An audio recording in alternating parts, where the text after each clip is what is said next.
Hail our heroes of 1776. And that's what this whole thing was, I said, what it was really about. And even Mary had in the back of her goat cart the little sign that said, Hail our heroes, remember our heroes of 1776.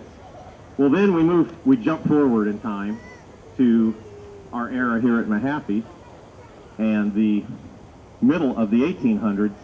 And of course, what challenge faces the nation in the middle of the 1800s? The Civil War.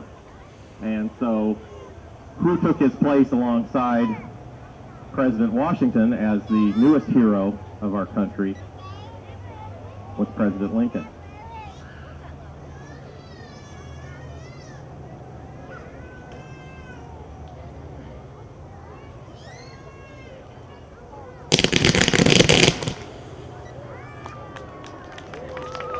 And once again, the nation was faced with another war, and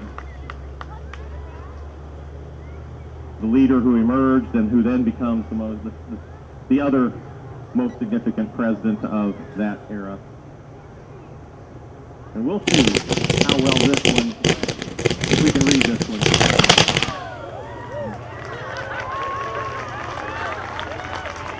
We figured it was going to be a little tough to read the bottom one, but you can make out the Union a little better, but it's the same as what is on your flags, the Union now and forever. A very common patriotic expression that came out of the Civil War.